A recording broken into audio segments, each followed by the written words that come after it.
Who do you think can take the most from you? A stranger? A thief? No. The worst kind of betrayal comes from the people you trust the most. Your own family. What happens when the sister you sacrificed everything for not only takes your money, but steals your identity? When the parents who should have protected you choose to enable the one who hurt you instead. Welcome to AGS Stories, where real stories of betrayal, strength, and self-respect come to life. Don't forget to subscribe, and let's dive into today's powerful story. You know how people joke about being the family bank? Well, for me, it wasn't a joke. It was my reality.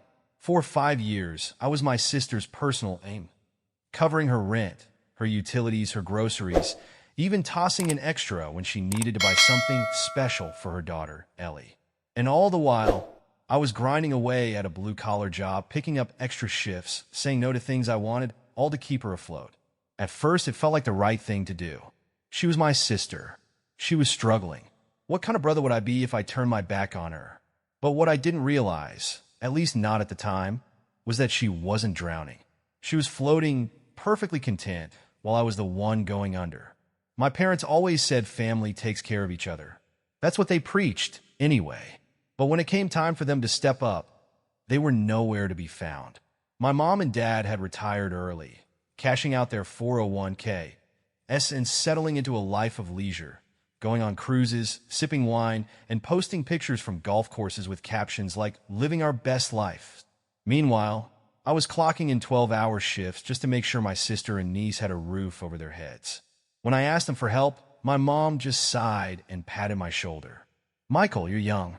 You'll be fine. Your sister just needs a little help right now." That was their answer to everything. "You're young. You can handle it." So I handled it. I tightened my belt, skipped out on vacations, turned down invites from friends, and made sure my paycheck stretched far enough to cover both my expenses and hers. And I told myself it was temporary, that Melissa just needed time to get back on her feet. After all, her husband had walked out on her. I don't blame him. He had a temper of his own, but Melissa's wasn't any better. They'd argue, scream at each other, and the next day act like nothing had happened. Until one day, he packed his bags and left, leaving her with Ellie and a stack of unpaid bills. That's when my role as the responsible sibling became permanent. At first, I convinced myself it wasn't that bad. I mean, this was my sister. She was family. And Ellie, God, I love that kid. None of this was her fault. So I stepped up. But as the months turned into years, I started noticing things that didn't add up. I'd be scraping by, living off ramen and peanut butter sandwiches, while Melissa was casually showing off new clothes or talking about a shopping trip she'd taken over the weekend. She wasn't struggling, at least not in the way I thought she was. She was just comfortable letting me take the hits while she lived without consequences. The moment I really started questioning everything was during a family dinner at my parents' house. I was exhausted from work, but I showed up like always. Melissa was scrolling on her phone, Ellie was pushing her vegetables around her plate, and my parents were talking about their latest trip to Napa Valley. It was all background noise until Melissa turned her phone toward me and grinned. "Look at this bag I found. It's only $500, but it's designer." I stopped mid-bite. My stomach twisted. $500 on a bag while I was still paying her rent. I put my fork down slowly, my appetite vanishing. "You're thinking about spending $500 on a purse," I said, keeping my voice calm, "while I'm still covering your bills?" She laughed. Actually laughed. "Oh, don't be so cheap, Michael." Something inside me snapped. 5 years of sacrifice. 5 years of overtime.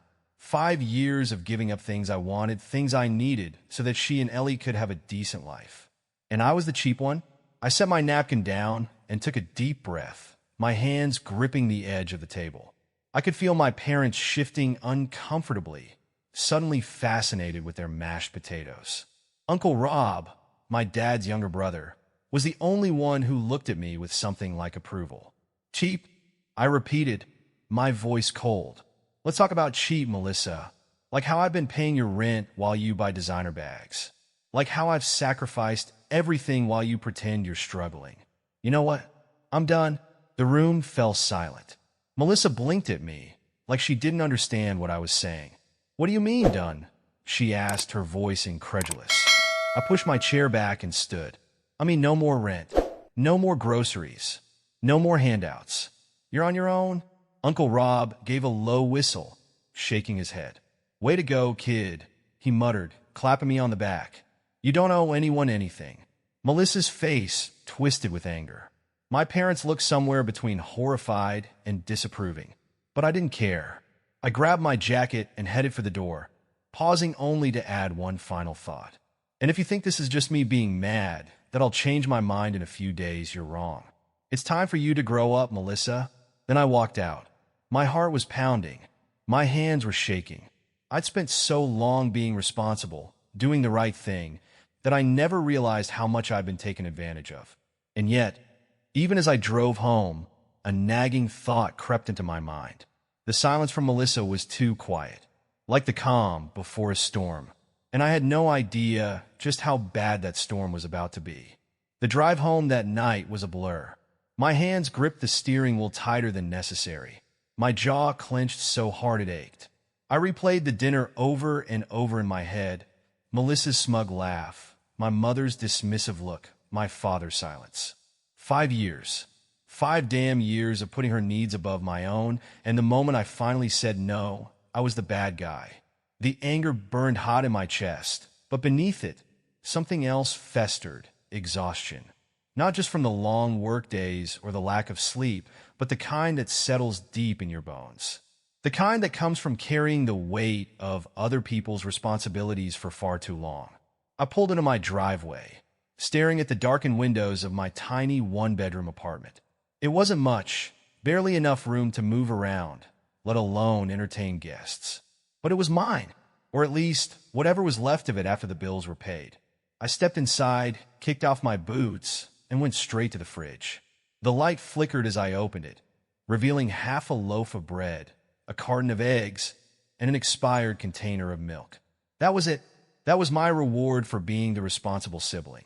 I'd spent the last 5 years making sure Melissa and Ellie never went hungry, yet here I was, debating whether I should use my last bit of money on groceries or gas to get to work. I shut the fridge and leaned against the counter, rubbing a hand over my face. How the hell did I get here?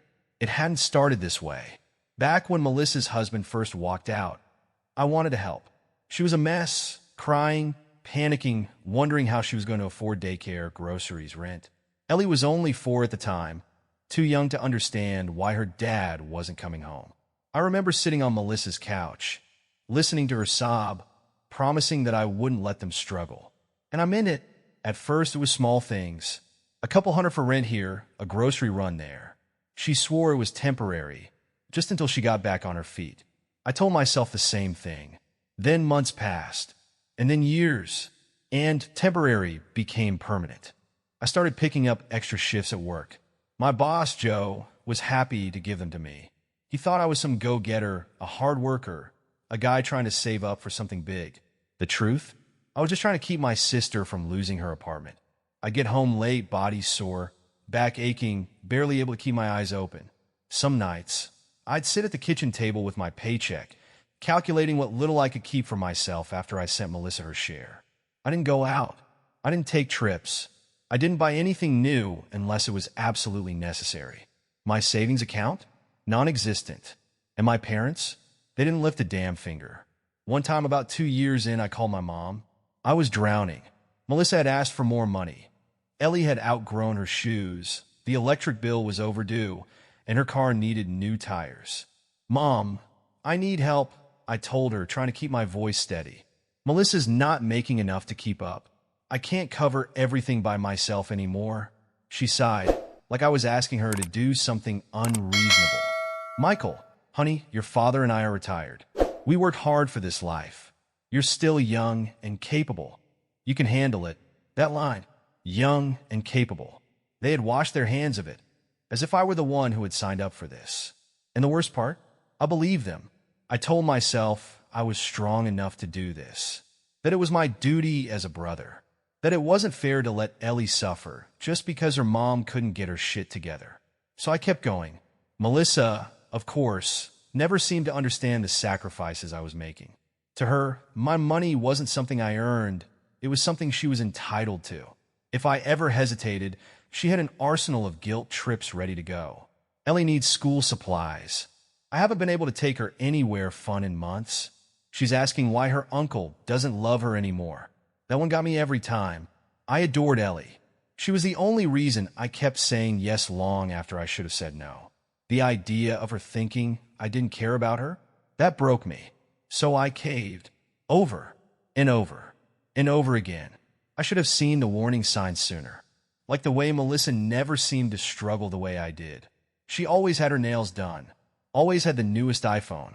Always had excuses when I suggested she try to budget better. Michael, I don't make enough to save like you do. Save like I do? I barely had $200 in my checking account on a good day. But I ignored it because I didn't want to believe that my own sister was taking advantage of me.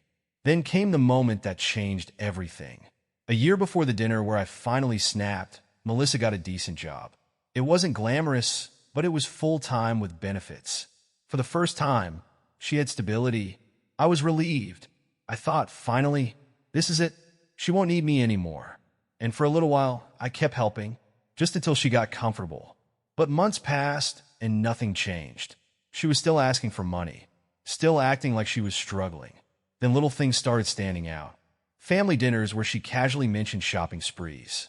The expensive birthday parties she threw for Ellie. The new furniture she got for her apartment. I kept quiet at first, convincing myself that maybe she was just letting herself enjoy things for once. But then the purse, that damn designer purse, $500, 5 years of my life, and she had the audacity to laugh when I called her out. That was the moment I saw it clearly, the years of manipulation, the way she played the victim, so I would play the provider. I walked out of that dinner knowing that I would never give her another cent.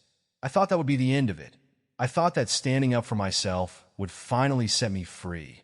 But Melissa wasn't just going to let her gravy train stop. No, she was about to do something I never saw coming, and it would cost me more than I ever thought possible.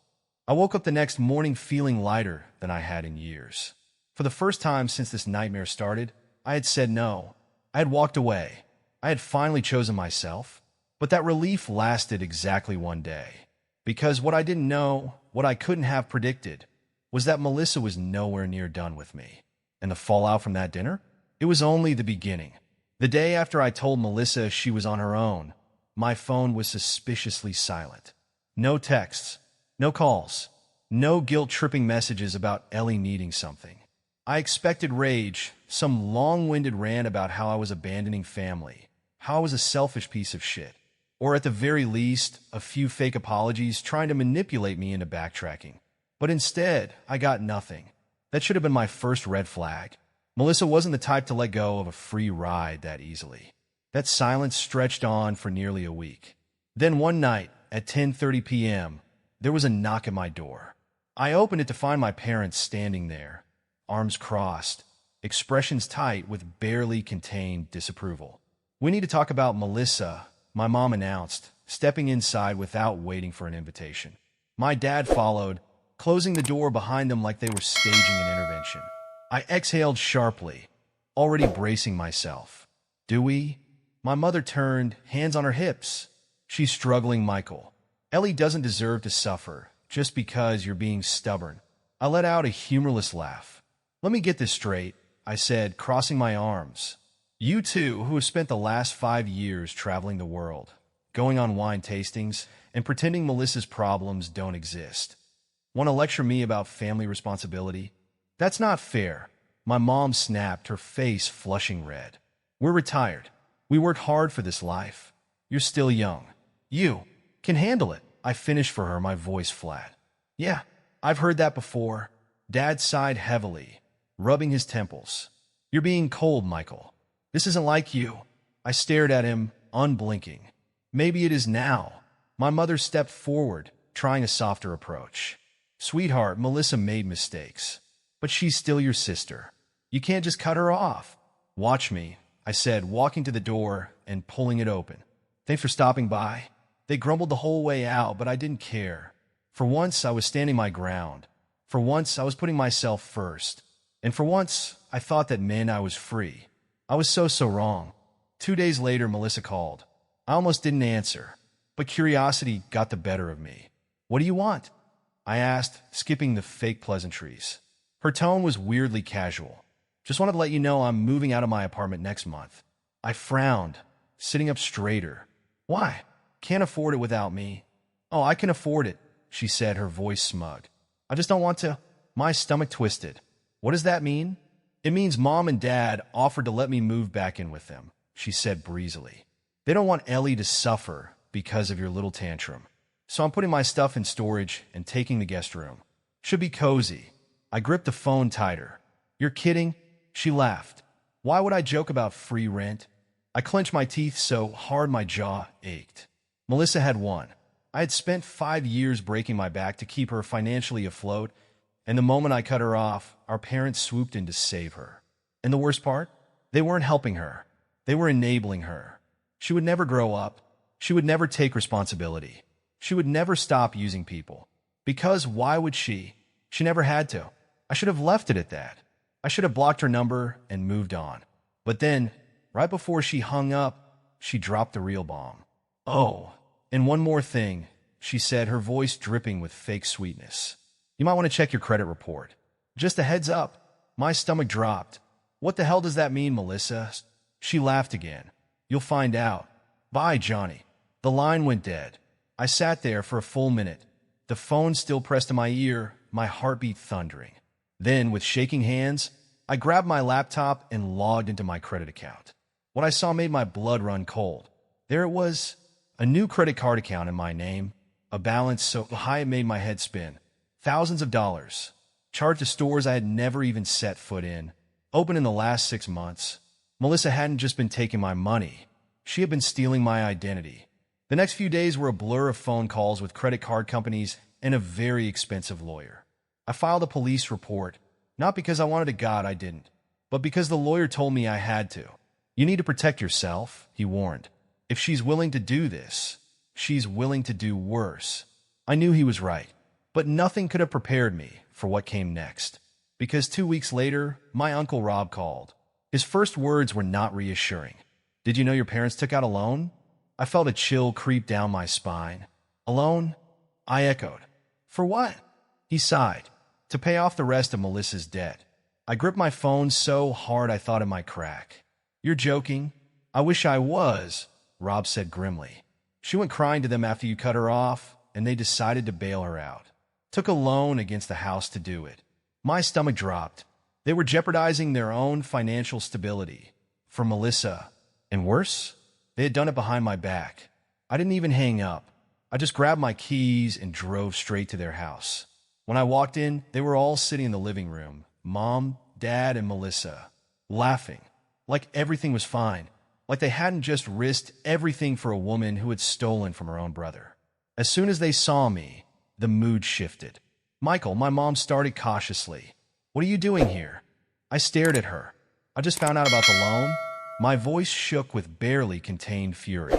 Care to explain? Mom paled. Dad stood up, arms crossed, his expression stern. We did what we had to do, he said.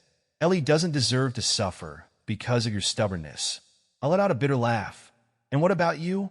I demanded, turning to Melissa. What's your excuse this time? Stealing my identity wasn't enough. She shrugged, actually shrugged. I did what I had to do, Michael, she said, her tone defiant.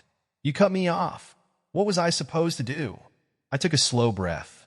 You were supposed to grow up? She rolled her eyes. My hands clenched into fists.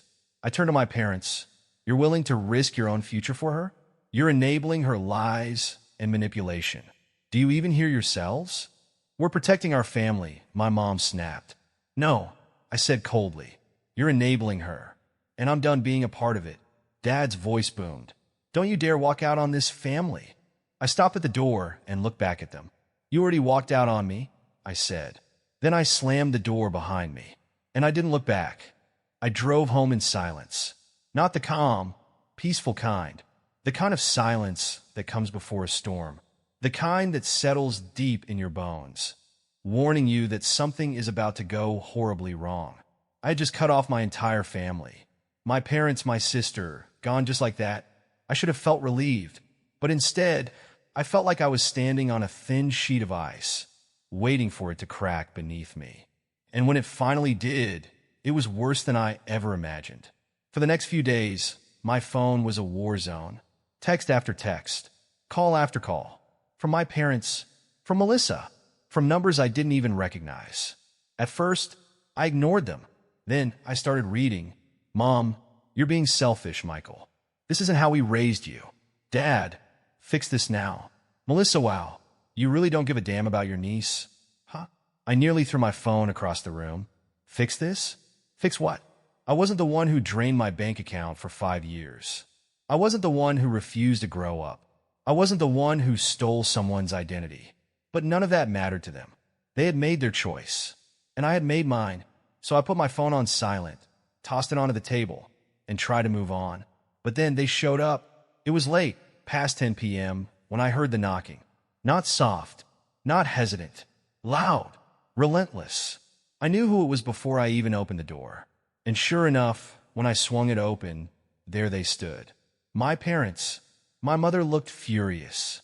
My father's jaw was clenched, his arms crossed like he was preparing for battle. For a moment, none of us spoke. Then my mother pushed past me, stepping inside as if she owned the place. "We need to talk," she said. My father followed, closing the door behind him. I let out a breath and turned to face them. "Do we?" My mom spun around, eyes blazing. "Melissa is struggling, Michael. She's a single mother. She has a child to take care of, and you just abandoned her." I scoffed. "Struggling? You mean struggling to buy $500 purses? Struggling to keep up with her shopping addiction? Ellie doesn't deserve this." My dad cut in, his voice low and firm. That was the final straw. I took a step closer, my voice steady. "And when exactly did you two decide to care?" My mother blinked, thrown off by my tone. "You've spent the last 5 years on vacations, living your best life while I worked myself into the ground for her.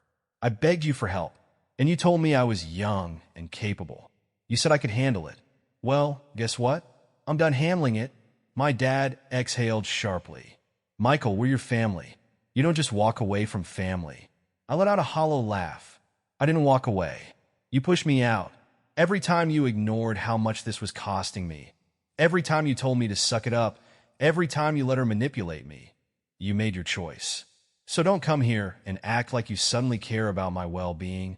That's not fair," my mom said, her voice tight. "No," I shot back. "What's not fair is that I was expected to sacrifice everything while she faced zero consequences. And what do you do the moment I finally stand up for myself? You take out a loan to bail her out. That's not protecting family. That's enabling her." My mother opened her mouth to argue, but I wasn't interested in hearing it. I walked to the door and pulled it open. "If you came here thinking I was going to apologize, you're wasting your time. Have a nice night. Michael." "Goodbye, Mom." For a moment, they just stood there. Then my father shook his head, muttered something under his breath, and stepped past me. My mother hesitated a second longer before sighing and following him. The door clicked shut behind them, and for the first time in my life, I felt free. Or at least, I thought I was, because the real betrayal hadn't even hit yet. A few days later, Melissa called. At first, I wasn't going to answer, but something told me I should. I should have ignored that instinct. "Finally," she said, her voice dripping with fake cheerfulness. "Was starting to think you blocked me." I gritted my teeth. "What do you want?" She let out a small, mocking sigh. "Oh, don't be so cold, Mikey. I just wanted to give you a little heads up." Something about her tone made the hair on the back of my neck stand up. "What the hell are you talking about?" She laughed.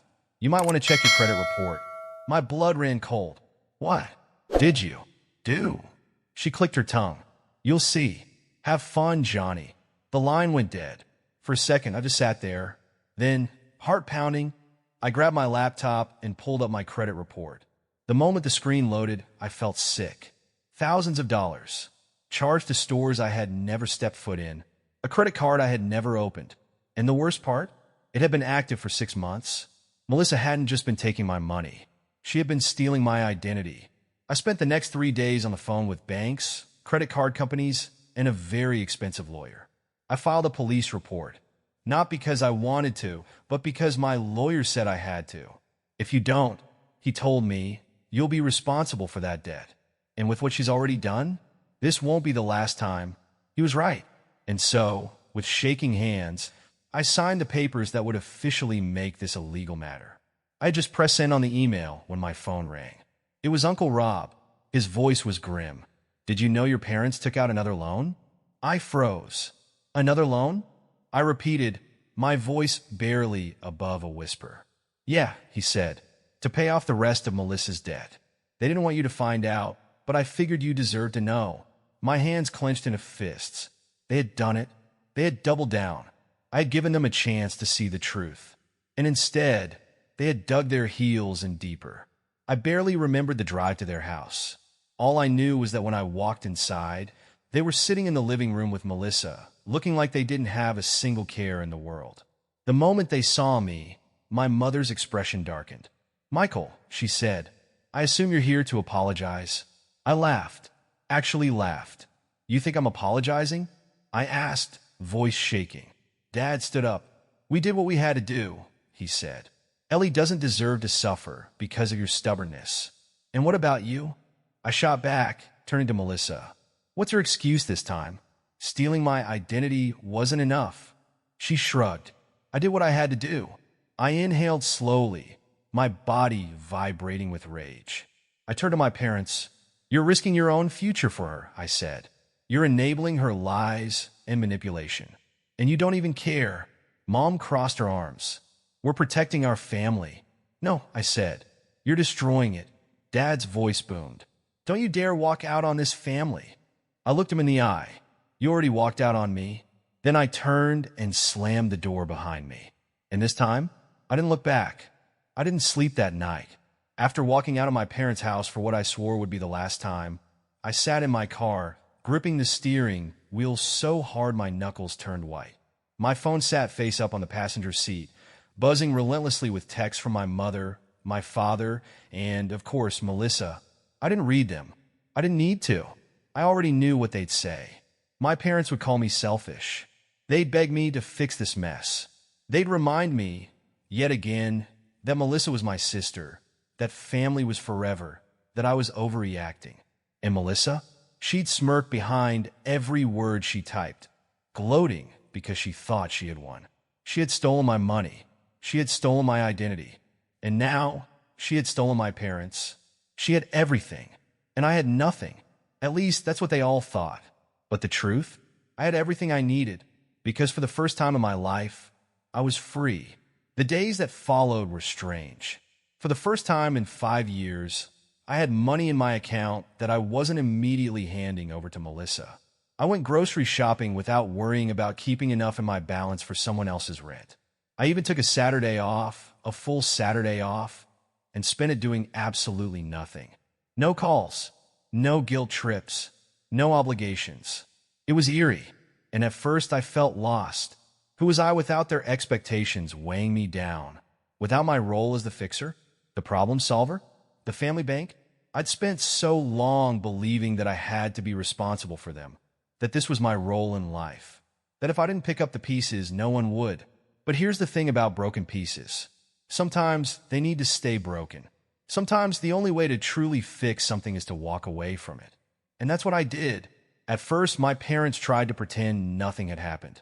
A week after the confrontation, my mother called me as if everything was normal. Michael, sweetheart, we're having dinner Sunday. You should come by. We miss you. I stared at the text for a full minute before replying. No excuses. No explanations. Just no. I expected an immediate response. Instead, there was silence. That was new. For the first time, I wasn't playing into the cycle. I wasn't justifying myself, arguing, or letting them reel me back in. I was done, and I think they finally started to believe me. Melissa, however, was another story. She didn't beg. She didn't apologize. She taunted. Her texts were filled with smug little jabs. Still mad, Johnny? You'll get over it. You always do. Hope you're enjoying all that extra cash. Oh, wait, you never spend it on yourself anyway, right? Let me know when you're ready to stop acting like a little bitch. I didn't respond because she wasn't worth my energy anymore, because I wasn't her puppet anymore, and she couldn't stand it. The real breaking point came a month later. I was at work when I got a call from Uncle Rob. Michael, Your parents just put the house up for sale. I nearly dropped my phone. What? The bank's coming for them, kid. That loan they took out? They can't keep up with the payments. They're selling the house to cover the debt. My chest felt tight. They had risked everything for Melissa, and now they were paying the price. And what was she doing to help? Nothing. She was still living rent-free in their guest room, still spending money she didn't have, still expecting everyone else to clean up her mess. And my parents, God, my parents were still choosing her, even as they lost everything, even as they drowned in the debt she created. And for the first time in my life, I felt nothing. No anger, no sadness, no guilt, just acceptance. This was their choice, and I had made mine. I didn't call them. I didn't check in. I didn't offer to help, because the truth was they wouldn't have accepted it anyway. They didn't want my help. They wanted my obedience. They wanted me to crawl back, apologize, throw myself at their feet, and play the role I had always played. But that role was dead. And so, when my phone rang a few nights later and I saw my mother's name flashing on the screen, I let it go to voicemail. When I finally listened to the message, her voice was thick with emotion. "Michael, please, we need you. Just talk to us. We can fix this. We're still a family." I closed my eyes. We were never a family. I had just spent years convincing myself we were. Melissa, of course, found a way to land on her feet. After my parents sold the house, she moved in with a friend, someone new to leech off of.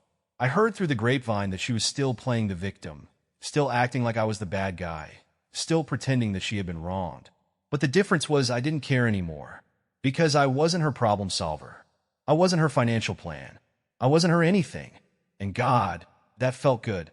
As for me, for the first time in my life, I was living. I went out. I traveled. I started saving money for me. I reconnected with old friends, the ones I had pushed away because I was always too busy fixing my sister's life. I even started dating again. And the crazy thing? Life moved on. The world didn't end just because I had walked away. If anything, it finally began.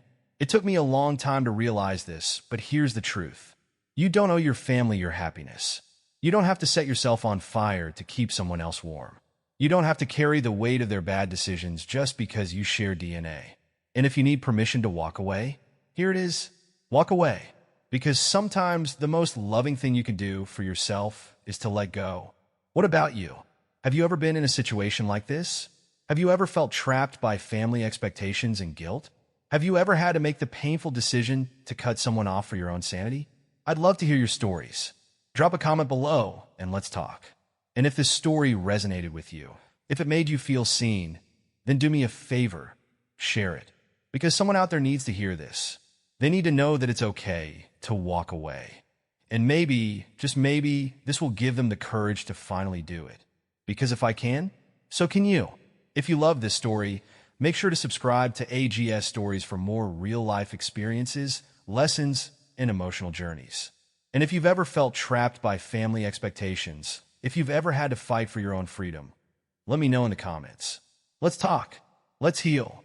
Let's choose ourselves. Because sometimes, that's the only choice that truly sets you free.